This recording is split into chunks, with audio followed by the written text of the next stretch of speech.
축원합니다. 아멘. 명절들 잘 보내셨습니까? 우리 앞뒤 좌우로 한번 인사하겠습니다. 명절들 잘 보내셨습니까? 인사하겠습니다. 기다림의 미학이라는 표현을 한 번씩 들어보셨죠? 기다림 자체가 아름다움이 된다, 이런 말이 되겠는데요. 기다림 자체가 아름다움이 된다. 여러분 왜 그렇겠습니까? 기다림이라는 것은 사실 오랜 참음과 인내를 요구하는 것입니다. 오래 참음이라는 것은 그 안에 이제 고통도 수반된다라는 것을 뜻하는 것이거든요. 그런데 그것 자체가 아름다움이 되는 이유는 뭐냐 하면 이미 기다림 자체에서부터 그 내면에서부터 아름다운 이제 열매를 맺기 시작하기 때문에 그런 거고요. 또 기다림이라는 건 결국은 외면적인 열매도 안겨주기 때문에 그런 거죠. 그래서 기다림 자체가 아름다움이다, 그렇게 표현을 하는 것입니다. 기다림의 아름다움과 반대되는 개념에서 비교할 수 있는 표현이 포기라는 것입니다. 포기는 여러분 뭘 이야기하는 것입니까? 당장 눈앞에 있는 열매를 보고서도 따지 못하는 비참함을 말함과 동시에 그 어떤 열매 맺는 희망이나 소망도 스스로 버리는 것을 포기라고 말하는 것이죠. 여러분 오늘 본문의 내용이 이와 같은 것인데요. 주님께서 제자들에게 기도의 교훈을 주시면서 우리로 하여금 절대 포기하지 말고 기다림을 통해서 열매 맺으라, 그렇게 말씀하고 계십니다. 여러분 1절 말씀을 한번 보실까요? 예수께서 그들에게 항상 기도하고 낙심하지 말아야 할 것을 비유로 말씀하여. 여러분 오늘 주님께서 제자들에게 말씀하시는 메시지가 분명해요. 그 메시지가 뭐예요? 항상 기도하고 낙심하지 말라라는 것입니다. 기도하면서 낙심하거나 상심하거나 절망하거나 그로 인해서 어떤 일을 포기해서는 절대 아니 된다, 그렇게 말씀하고 계시는 것이죠. 여러분 이 말씀은 달리 표현하면 여러분 어떤 말씀이 되겠어요? 하나님의 백성임에도 불구하고, 하나님의 백성이 기도함에도 불구하고 낙심하고 상심하고 절망할 수 있는 일이 의외로 많다라는 것을 말씀하는 것이죠. 여러분 왜 그럴까요? 하나님의 백성이 기도하면서 낙심하고 상심하고 절망하는 이유가 무엇일까요? 그건 다른 이유가 아니겠죠. 기도가 응답되지 않기 때문에 그런 것입니다. 여러분 기도란 무엇을 이야기하는 것입니까? 한 사람이 하나님께 드리는 마음의 소원과 간구를 기도라, 그렇게 정의할 수 있겠죠. 더욱이 여러분 하나님의 백성의 기도라는 것은 죽어있는 우상들에게 말 못하는, 그러니까 입이 있어도 말 못하고 눈이 있어도 보지 못하고 귀가 있어도 듣지 못하는, 그냥 사람들이 호주머니에서 금붙이 불에 딱 던져가지고 만들어내는 그런 우상에게 기도하는 게 아니죠. 그죠? 나무로 쪼아가지고 만든 그런 우상에게 기도하는 것이 아니란 말입니다. 하나님의 백성의 기도는 누구에게 기도하는 것입니까? 살아계신 하나님께 기도하는 것이에요. 그럼 여러분 살아계신 하나님 앞에 기도한다는 건 뭘 이야기하는 것입니까? 인격적인 상호 교제에 대한 부분을 전제하고 있다라는 것을 이야기해요.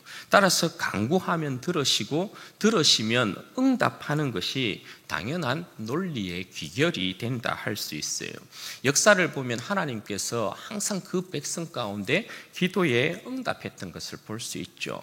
아브라함을 비롯하여서 하나님께서 하나님의 백성이 기도하면 항상 들으시고 응답하셨단 말입니다. 그런데 주님께서 오늘 여기에서는 어떻게 말씀하고 계세요? 항상 기도하고 낙심하지 말아야 할 것을 강조하고 계시다라는 거예요. 여러분 왜 그럴까요? 이 말씀을 이해하려면 배경을 조금 우리가 보아야 될 필요가 있죠.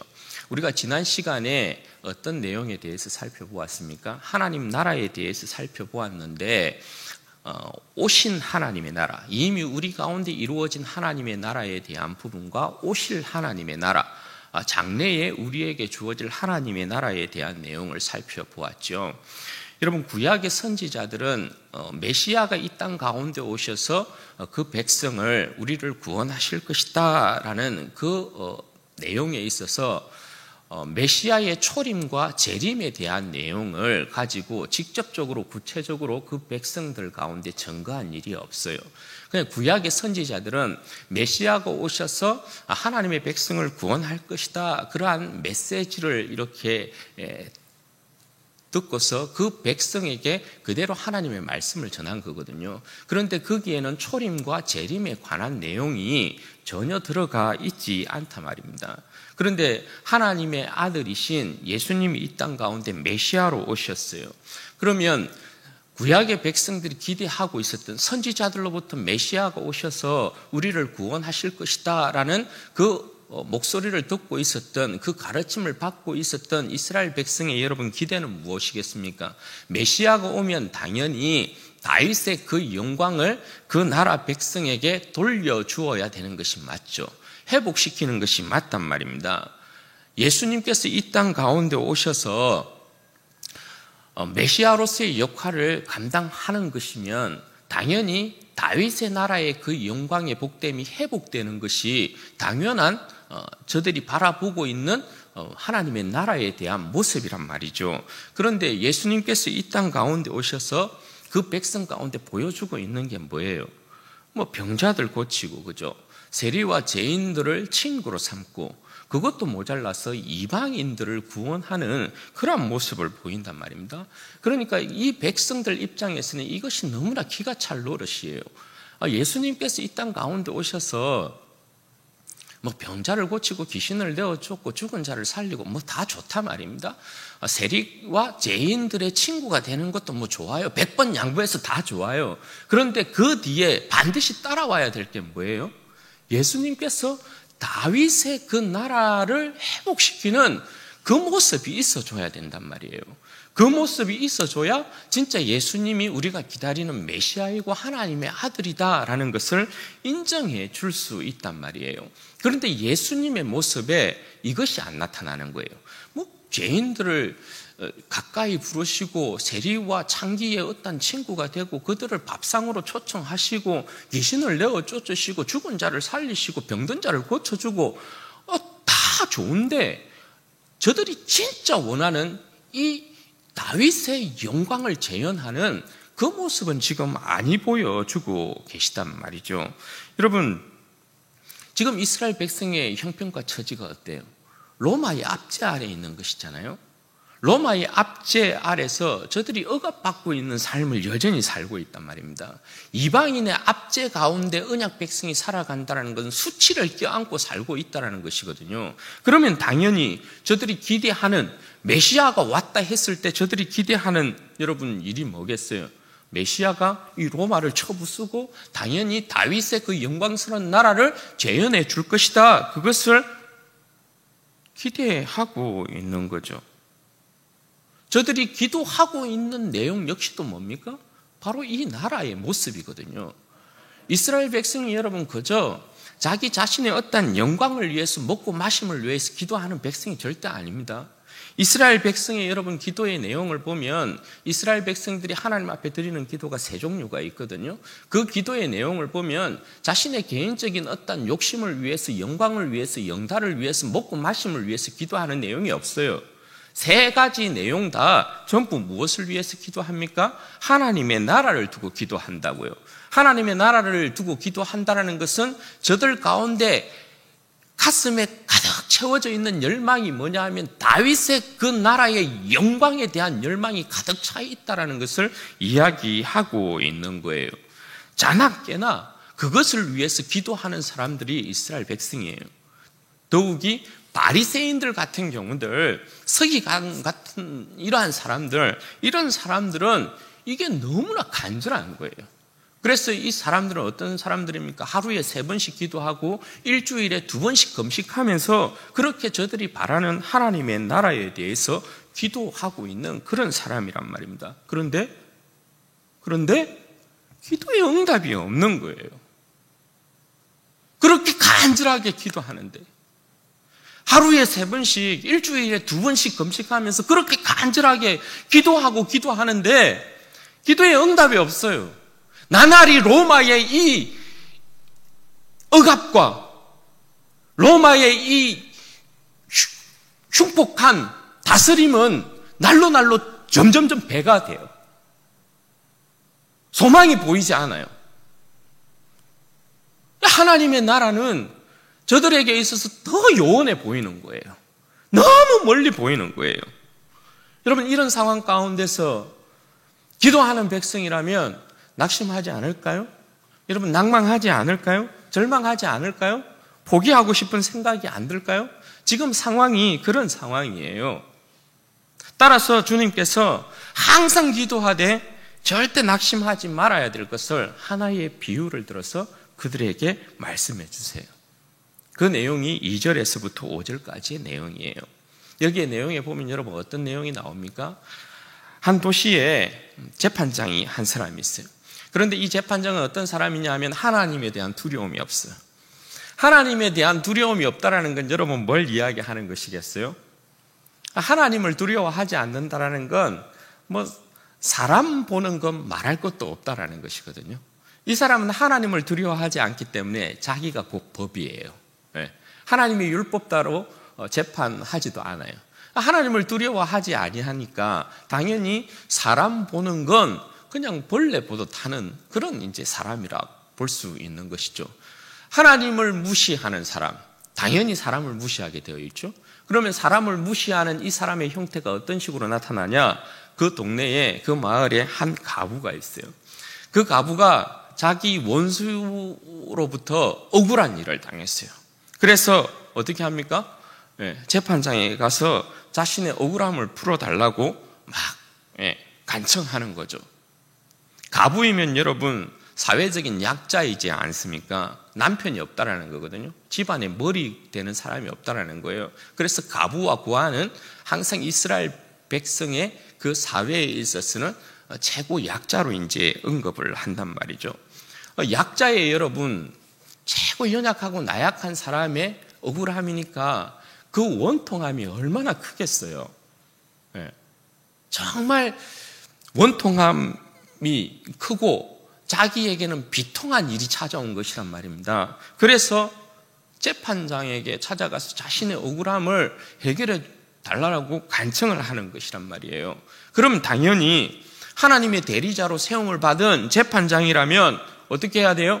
하나님의 법에 따라서 그 억울함을 듣고 판결을 해주고 하나님의 통치가 그 백성 가운데 온전히 임할 수 있도록 힘을 써주고 애를 써주는 것이 당연한 모습이라고 할 수 있는 거죠. 그런데 이 불의한 재판장은 사회적인 약자인 이 가부의 애원을 철저히 무시해버리는 거예요. 가부의 입장에서 보면 있는 놈들이 더한다. 그렇게 하면서 그죠? 포기해버릴 수 있는 거잖아요. 그런데 이 가부가 절대 포기하지 않아요. 계속해서 재판장을 쫓아다니면서 자기의 억울함을 풀어달라고 계속해서 호소하고 애원하는 거예요. 왜 그럴까요? 재판은 여러분 뭡니까? 재판이라는 건 하나님의 은혜를 소망하는 약자들의 최후의 보루가 재판이기 때문에 그래요. 그래서 이 불의한 재판관은 이 가부의 애원을 외면하면 안 되는 것이에요. 어쨌든 이 가부는 재판이 하나님 앞에서의 이 약자가 가지고 있는 최후의 보루이니까 절대 포기하지 않았어요. 하루, 이틀, 사흘, 일주일 계속 도시락 싸 들고 다니면서 내 억울함을 풀어달라고 계속해서 애원한 것이죠. 그러던 어느 날 이 불의한 재판관이 속으로 이제 생각을 하는 거예요. 아니, 내가 하나님도 두려워하지 않고 사람도 두려워하지 않는데, 이 가부가 계속 쫓아다니면서 자신의 이 억울함을 풀어달라고 하니까 괴로워 죽겠다라는 거예요. 제가 요즘 여러분 상당히 마음이 괴로워요. 왜 그런 줄 아십니까? 저거 왜 정말 괴로워요. 이게 옆에 이 닭새끼. 저 닭 때문에 미칠 것 같아요. 노이로제가 걸릴 지경이에요. 이 닭이 새벽부터 저녁까지 울어댑니다. 여러분, 이 닭이 하루 종일 우는 거 옆에서 들어보셨어요? 이게 절대 여러분 가벼운 게 아닙니다. 이 닭이 지금 문제가 제가 진짜 신경쇠약에 걸릴 정도예요. 막 무서워요. 이 닭 소리가. 새벽에 울죠. 아침에 울죠. 오전에 울죠. 오후에 울죠. 점심때 울죠. 예. 오후에 울죠. 여러분, 엄치가 여러분 옆에서 하루 종일 노래한다고 생각해봐요. 얼마나 괴로워. 나 저 닭이 무슨 소원이 있는가 저한테 말하면 당장 들어주고 싶어. 미칠 지경이에요. 그렇게 막 계속 가부가 이 재판장을 괴롭혀요. 그러니까 이 재판장이 여러분 어떻게 결심을 했다고요? 안 되겠다. 이게 귀찮아 죽겠다. 빨리 들어주고 끝내자. 여러분, 이게 오늘 주님께서 비유로 말씀하고 있는 내용이에요. 여러분, 주님께서 이와 같이 이제 불의한 재판장에 대한 비유를 하시면서 이 비유의 의미에 대한 부분을 말씀해 주고 계시는데요. 6절부터 8절 하반절 말씀 보세요. 주께서 또 이르시되 불의한 재판장이 말한 것을 들으라. 하물며 하나님께서 그 밤낮 부르짖는 택하신 자들의 원한을 풀어주지 아니하시겠느냐? 그들에게 오래 참으시겠느냐? 내가 너희에게 이르노니 속히 그 원한을 풀어주시리라. 주님께서 여러분 뭐라 말씀하세요? 불의한 재판장이 말한 것을 들으라. 불의한 재판장이 여러분 말한 것이 뭐예요? 아, 미치겠다라는 거예요. 아, 귀찮아 죽겠다. 그래, 알았다. 내 네 억울함을 해결해 줄게. 너의 원한을 풀어줄게. 이거지 않습니까? 하물며 하나님께서 밤낮 부르짖는 택하신 자들의 원한을 풀어주시지 않으시겠느냐? 무슨 말입니까? 하나님께서 오래 참으시지 않는다라는 거예요. 하나님께서 속히 그 원한을 풀어주시겠다라는 거예요. 왜요? 하나님은 불의한 재판장이 아니에요. 불의한 사람이 아니에요. 하나님은 선하신 분이에요. 하나님은 그 백성에게 있어서 너무나 좋으신 분이에요. 하나님은 의로우신 분이에요. 하나님은 인자와 긍휼이 풍성한 분이세요. 그러니 하나님께서 그 택하신 자의 밤낮 부르짖는 그 기도, 그 원한을 풀어주시지 않겠느냐? 속히 풀어주실 것이다. 여러분, 하나님을 이 불의한 재판장과 어떻게 여러분 비교할 수 있겠어요? 하나님은 이 불의한 재판과 비교가 안 되시는 분이잖아요. 여러분, 하나님께서 그 백성에게 얼마나 좋으신 분이시냐? 하나님께서 그 백성의 고통과 아픔, 여러분 외면하는 분이시던가요? 하나님께서 그 백성의 고통과 억울함과 그 백성의 아픔을 절대 외면하는 분이 아니에요. 여러분, 어디를 보면 우리가 그 부분을 알 수 있을까요? 이 부분이 굉장히 잘 나타나 있는 성경이 어디냐면 출애굽기 3장 7절에서 8절 말씀에 보면 그 말씀이 등장해요. 여러분, 출애굽기 3장 7절과 8절 말씀에 보면 하나님께서 이스라엘 백성들을 구원하실 때에 하나님께서 모세에게 말씀하고 계시는 부분인데요. 이렇게요. 여호와께서 이르시되 내가 애굽에 있는 내 백성의 고통을 분명히 보고 그들이 그들의 감독자로 말미암아 부르짖음을 듣고 그 근심을 알고 내가 내려가서 그들을 애굽인의 손에서 건져내고 그들을 그 땅에서 인도하여 아름답고 강대한 젖과 꿀이 흐르는 땅 곧 가나안 족속, 헷 족속, 아모리 족속, 브리스 족속, 히위 족속, 여부스 족속의 지방에 데려가려 하노라. 여러분, 여기에 보면 하나님께서 모세에게 그 백성을 구원해 내시겠다라는 말씀을 하시는데 7개의 동사형이 사용돼, 단어가. 여기에 보면 여러분, 동사형의 단어를 사용한다라는 건 뭘 이야기를 하냐면 하나님께서 가만히 있지 않겠다라는 거예요. 하나님께서 실질적으로 액션하겠다라는 거예요. 행동하겠다라는 거예요. 그것을 표현하고 있는 게 동사형이에요. 그러면 여러분, 7가지 동사형을 여러분 한번 봐봐요. 하나님께서 보았대요. 하나님께서 그 백성의 고통을 들었대요.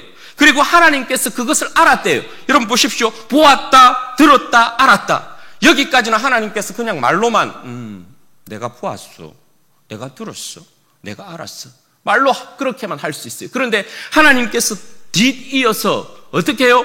보고 들었고 알고 계신 그 하나님께서 어떻게 하셔요? 하나님께서 내려가신대요. 그리고 하나님께서 그 백성을 건져내겠대요. 하나님께서 그 백성을 인도하겠대요. 그리고 하나님께서 그 백성을 젖과 꿀이 흐르는 땅으로 데려가겠대요. 이게 하나님께서 그 백성에게 보이시는 하나님의 열심이에요. 하나님께서 그 백성이 막 애굽 땅 가운데서 그 애굽 사람들이 그들을 들들들 볶으면서 막 그 중간 노동을 시키면서 채찍질하고 그들에게 온갖 여러분 억압과 압제 그 가운데서 몸과 영혼이 너덜너덜해지는 그 상황 가운데서 하나님 못 살겠습니다. 하나님 이렇게는 정말 못 살겠습니다. 제가 그냥 죽을 것만 같습니다. 하나님께서 그 백성들이 그렇게 고통하고 애원하는 그 소리를 듣고서도 외면하지 않으신다는 거예요. 내가 보았고 알았고 들었어. 그리고 하나님께서 내려간다. 내가 건진다. 내가 그들을 인도한다. 내가 그들을 데려간다.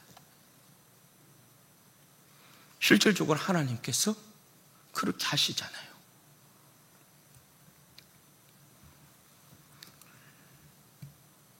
여러분, 하나님께서 사랑하신 그 백성을 절대 외면한 일이 없어요. 그래서 오늘 예수님께서 여러분 어떻게 이야기해요? 예수님께서 하물며라는 이 단어를 쓰시면서 하나님께서 그 택하신 자의 원한을 속히 풀어주실 것이다. 속히 풀어주실 것이다. 여러분, 하나님께서 그 옛날 모세의 기도를 외면한 적이 있던가요? 여러분, 엘리야의 기도를 외면하신 하나님이십니까? 다윗의 기도를 외면하신 하나님이십니까? 여러분, 솔로몬의 기도를 외면하시고 히스기야의 기도를 외면하시고 다니엘의 기도를 외면하셨던 분이세요? 아니에요. 모세의 기도, 엘리야의 기도, 솔로몬의 기도, 다윗의 기도, 히스기야의 기도, 다니엘의 기도 할 것 없이 하나님께서 그 백성이 기도하면 하나님께서 어떻게 하셔요? 그 백성의 기도를 듣고 바로 하나님께서 응답하셨다는 거죠. 기도하면 하나님께서 듣고 응답하셨던 그렇게 좋으신 하나님이시다. 그렇게 말씀하고 계세요. 왜냐하면 하나님은 살아계신 분이시기 때문에. 그런데 말입니다. 주님께서 오늘 이 말씀을 하시면서 좀 마무리를 이상하게 하고 계세요. 8절 하반절 여러분 보세요. 마무리를 어떻게 하고 계세요? 그러나 인자가 올 때에 세상에서 믿음을 보겠느냐 하시니라. 여러분, 이 말씀이 뭘까요? 구약에 말라기 선지자 이후로 세례 요한이 태어나기까지 400년 동안을 암흑기라 이렇게 부릅니다. 왜냐하면 그 길고 긴 세월 동안 우리 하나님께서 이스라엘 백성 가운데 아무런 대답도 하지 아니하시고요, 아무런 응답도 하지 아니하시고요, 선지자도 보내지 아니하셨어요. 하나님께서 그 길고 긴 세월 동안 침묵하셨다라는 거예요. 그 침묵의 기간 동안 이스라엘 백성들은 그럼 기도를 쉬었을까요? 아니요, 그렇지 않아요. 이스라엘 백성은 말라기 선지자 이후로도 끊임없이 하나님 앞에서 기도했어요. 하나님의 나라가 이루어지기를 소망하고 끊임없이 하나님 앞에 기도했어요. 그런데 하나님께서 그 어떤 선지자도 그들에게 보내지 않았어요. 그 어떤 기도에도 하나님께서 응답하지 않으시고요, 대답지도 아니하셨어요. 그런 날들이 여러분 지속되고 있었어요. 그런 날들이 지속되면서 예수님이 오시기까지, 세례 요한이 태어나기까지 그런 날들이 계속해서 지속되고 있었단 말입니다. 여전히 이방의 압제 아래서, 로마의 압제 아래서 그 백성들은 하나님의 응답을 기다리고 있었단 말입니다.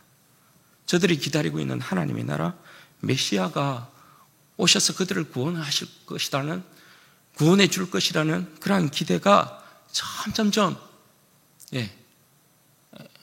그런 희망이 사라지고 있었던 그때,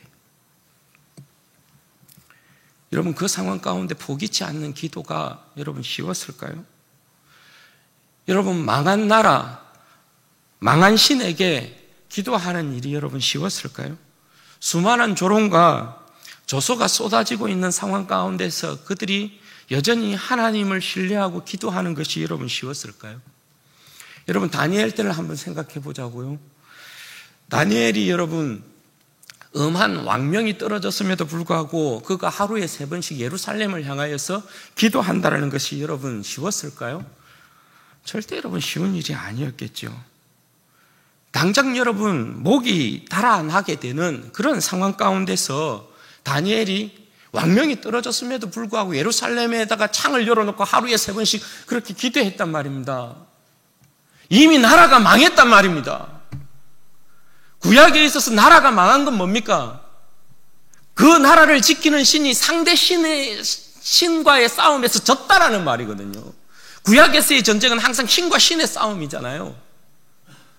그러면 이스라엘이 망했다라는 건 이스라엘의 여호와가 졌다라는 거예요. 바벨론의 신에게. 그런데 여러분 여전히 기도하고 있어요. 바벨론이 무너지는 나라였어요. 다니엘이 바벨론 가운데 끌려가가지고 총리로 섰을 때 바벨론이라는 나라가 여러분 무너질 나라였을까요? 안 그래요.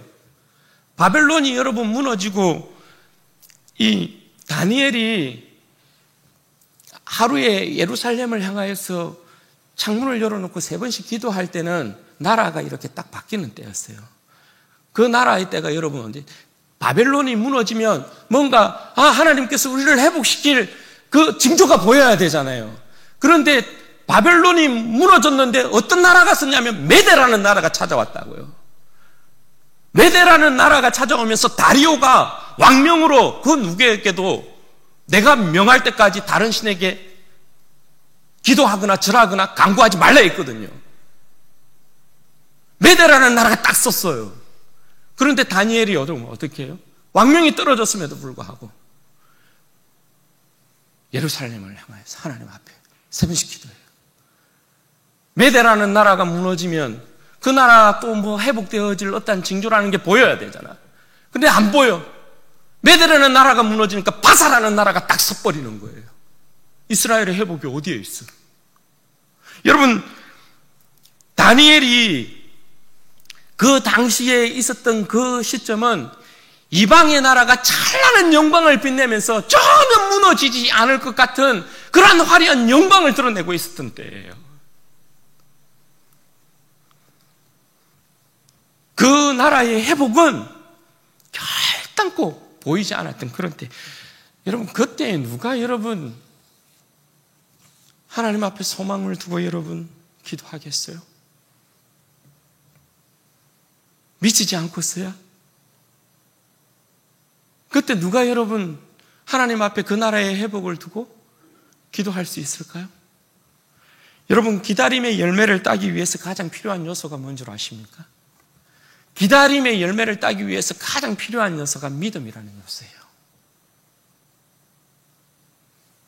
다니엘이 여러분 그 거대한 세상 한복판에서 하나님에 대한 믿음이 없었으면 절대 기도하지 않았겠죠. 다니엘이 여러분 그 화려한 그 세상의 복판에서 하나님에 대한 절대적인 신뢰가 없었으면 다니엘 기도하지 않았을 거예요. 그렇죠? 그런데 여러분 다니엘이 포기하지 아니하고 그 화려하고 거대한 세상의 중심에서 기도할 수 있었던 이유가 뭐게요? 다니엘이 여러분 기도를 멈추지 않았던 이유가 무엇이었을까요? 다니엘은 그 시대적인 암울한 자신이 처해 있는 환경과 처지를 여러분 보지 않았어요. 다니엘이 바라본 건 뭐예요? 다니엘이 신뢰하고 믿었던 건 뭐예요? 살아계신 하나님을 본 거예요. 살아계신 하나님. 자기의 형편과 처지를 보면요, 시대적인 환경을 보면요, 다니엘은 절대 하나님 앞에 그렇게 기도할 수 없어요. 여러분 오늘 주님께서 그러나 인자가 올 때에 세상에서 믿음을 보겠느냐 말씀하고 계시는 이유가 이런 거예요. 여전히 그 백성, 그 제자들에게는 하나님의 나라가 보이지 않아요. 여전히 로마라는 거대한 나라만 보여요. 무너지지 않을 것 같아요. 주님과 동행하고 있지만, 주님께서 이런저런 기적들을 행하고 있지만 다윗의 영광스러운 나라를 회복시킬 기미가 안 보여요. 전혀. 그리고 예수님께서 하시는 말씀이 나는 예루살렘에 죽으러 간다 이거였어요.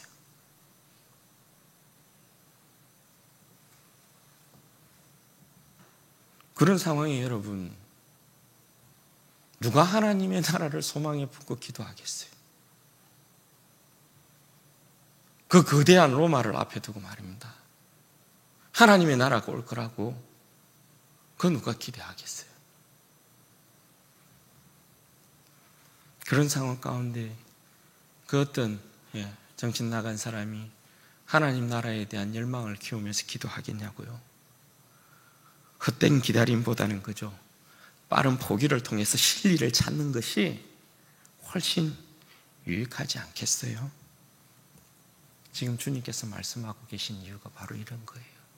그러나 인자가 올 때 세상에서 믿음 있는 자를 보겠느냐? 주님 가시고 난 이후에 세상은 더 악해지고 세상에서 살아가는 주의 백성들은 더 억압을 당하고 핍박을 당하고 고난을 당하고 고통을 당해요. 그런 상황 가운데 누가 주님을 소망하면서 하나님의 나라를 꿈꾸고 있겠느냐? 하나님의 나라를 품고 기도하고 있겠느냐? 사랑하는 여러분, 누가 과연 하나님의 나라를 바라보는 의인일까요? 기도하는 사람. 세상 흔들리고 사람들 변해도 그죠. 오직 내 하나님은 살아계시다 라고 믿고 하나님에 대한 신뢰를 버리지 아니하고 끝까지 하나님과 그 나라를 소망하며 기도하는 사람이요, 그 사람이 의인인 것이죠. 기도하는 사람이 능력 있는 사람이고, 기도하는 사람이 강한 사람이고, 기도하는 사람이 하나님의 나라를 세우는 사람입니다. 사랑하는 여러분, 하나님 앞에 쓰임받은 인물치고 기도하지 않은 사람이 있었습니까?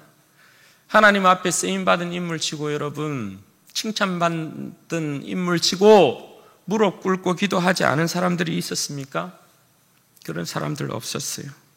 하나님의 나라를 사모하는 사람들 치고 하나님 앞에 기도하지 않은 사람들이 없었단 말입니다.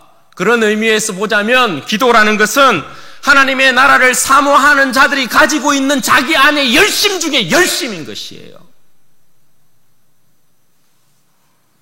주의 백성들이 여러분 하나님의 나라를 사랑함보다, 하나님의 나라에 대한 갈망보다, 주님을 사랑함보다, 주님의 나라에 대한 갈망보다 세상을 사랑하고 세상에 동화되어 갈 때 나타나는 뚜렷한 현상이 있죠. 그럼 그게 뭡니까? 기도를 자신의 삶의 자리에서 밀어낸다는 거예요. 한순간에 확 밀어내버리는 것이 아니고 어떻게 밀어냅니까? 점점점 밀어내는 거예요. 처음엔 기도의 시간을 줄입니다. 그리고 그 다음엔 기도의 시간이 점점점 줄어들면 나타나는 현상이 기도가 형식화돼요. 기도가 형식화되면 어떤 현상이 일어나냐 하면 기도의 자리를 이제 떠나게 돼요. 기도의 자리를 떠나게 되면 기도를 멈추게 돼요. 기도를 멈추게 되면 기도의 능력을 부인하게 되고 끝에서는 자기 삶의 자리에 기도를 완전히 몰아내버리는 거예요.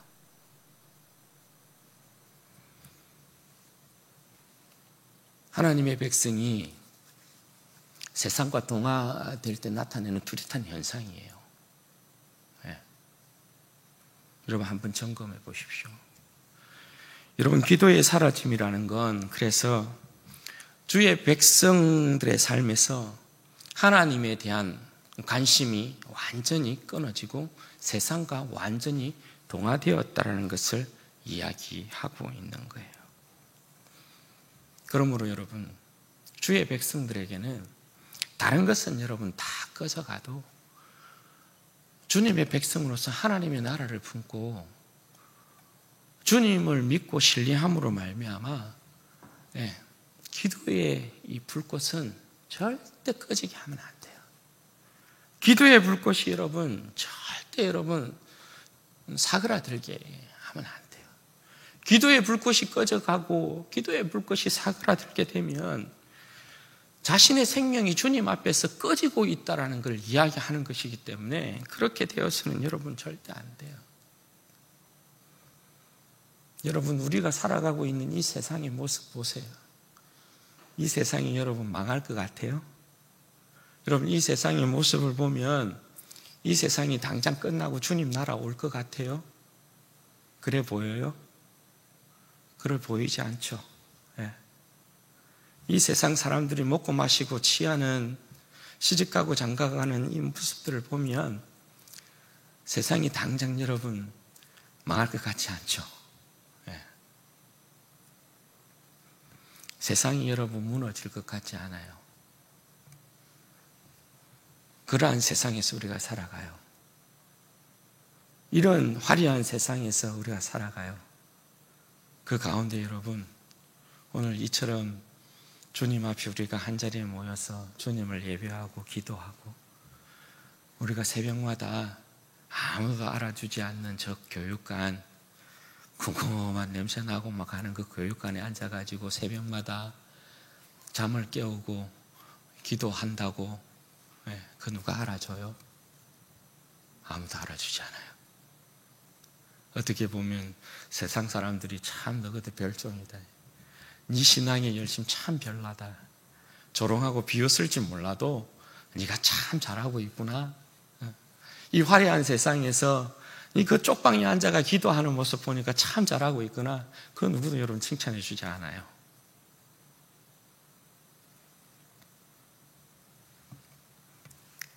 그럼에도 불구하고 주님은 어떤 사람을 찾으신다고요? 그럼에도 불구하고 이 세상 무너지지 않을 것 같지만, 이 세상 화려하고 강해서 주의 백성들이 믿음 지키고 살아가기가 너무나 힘들고 어렵지만, 그럼에도 불구하고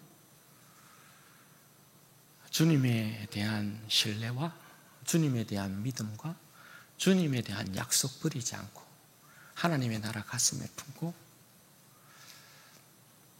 주님 앞에서 끝끝내 기도의 자리를 지키고 기도하는 사람, 주님께서 이 세상 다시 올 때 그 사람을 찾으신다, 그렇게 말씀해요. 여러분, 기도하면 다시 살 수 있습니다. 여러분, 기도하면 다시 회복될 수 있습니다. 여러분, 기도하면 다시 일어날 수 있습니다. 여러분, 기도하면 하나님의 나라가 이루어집니다. 여러분, 기도하면 하나님께서 반드시 우리의 기도를 들으시고 속히 응답하실 것입니다. 더디 응답되는 것 같아도, 주님 드디어 오시는 것 같아도, 우리 사랑하는 진주은혜교회에 속한 모든 성도들은 우리가 이 화려한 세상 복판에 있지만 결단코 주님의 나라에 대한 열심을 포기하지 아니하고 주님의 약속 포기하지 아니하고 끝까지 여러분의 심장 가운데 기도의 불꽃을 태우심으로 말미암아 주님 오셔서 내가 찾는 백성이, 내가 진짜 찾았던 백성이 진주원의 교회 성도들이다. 나와 내 나라를 포기하지 아니하고 나를 향한 뜨거운 사랑과 열심을 포기하지 아니하고 끝까지 기도하고 내 나라를 바라보았던 내 진주원의 교회, 내 사랑하는 내 자녀들, 너희들 정말 수고 많았다, 고생 많았다. 주님께서 다시 오실 날에 우리 모든 진주원의 교회 성도들을 안으시고 주님께서 그 따뜻한 위로와 칭찬을 우리 성도들에게 부어주심으로 우리 성도들이 그 날에 온전한 위로를 받게 되시는 복된 성도들 되시기를 주님의 이름으로 축원드립니다. 같이 한번 기도하십시다. 여러분, 기도하실 때 그렇게 기도하십시다. 여러분, 어떻게 보면 참 우리가 하나님 앞에 기도하는 것이 응답되지 않는 부분들로 인해서 많이 가슴 답답하고 힘들고 어려울 수 있습니다. 포기하고 싶을 때 있지요. 그러나 여러분, 오늘 말씀을 통해서 우리가 위로 받으시면 좋겠습니다. 하나님께서 절대 택한 그 백성의 기도를 외면하지 않으십니다. 하나님께서 반드시 그 백성을 위하여서 액션을 취하십니다. 행동하십니다. 하나님, 제가 결단 포기하지 아니하고 끝까지 우리 하나님을 신뢰하고 내 주님을 의지하고 주님 앞에 늘 깨어서 기도하는 인생 되게 해주십시오. 그리고 기도를 통하여서 응답받는 복된 삶 누리게 도와주십시오. 그리고 제가 하나님 어떠한 상황 가운데서도 주님의 나라 포기하지 아니하고 제 안에 주님을 향한 뜨거운 기도의 불꽃 꺼트리는 일 없이 주님을 위하여, 주님 나라를 위하여 끝까지 기도하는 불꽃과 같은, 기도하는 불꽃과 같은 인생 될 수 있도록 제 믿음을 붙들어 주시옵소서. 우리 같이 한번 기도하도록 하겠습니다.